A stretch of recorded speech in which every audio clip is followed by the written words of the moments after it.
But what do you think is the road to recovery now for him?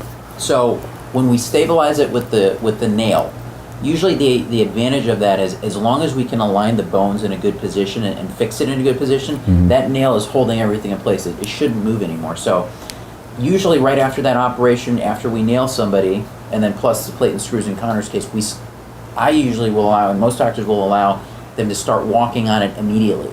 So you have the ability to start walking on it immediately, start bearing weight on it, and so the physical therapy starts usually in the hospital. You get a couple sessions in, and then we try to get you ready and then send you home, and then that physical therapy outpatient-wise starts.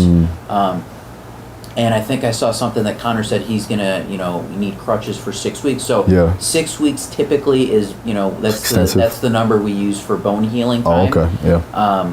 Now, if he can get off crutches before that, it shouldn't really matter if the bone is healed or not, because it's stable. Stable, yeah. It's stable. So that's the advantage of putting these nails in, is they're on the inside of the bone. So the bones are actually not solid; they're actually hollow on the inside. That's where your bone marrow gets made. So it's not like they're like clearing stuff out to put it in. So you can put a nail on the inside, and then it should be stable right away. So even before the bone is biologically healed in 6 weeks, he should be able to start walking on it. When do you think he'll be able to train on it?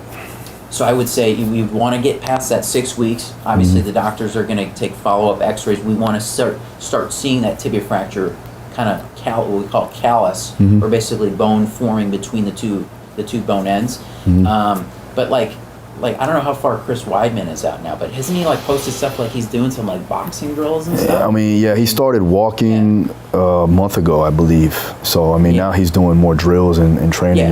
So I would say, very realistically, at 2 months, 3 months, we might see him start doing some types of drills. I think within total timeline, and I'm trying to be conservative, it's very doable, very realistic that he could fight again in MMA physically, from a physical standpoint, within a year. Now, if he can do it mentally, that's a different question.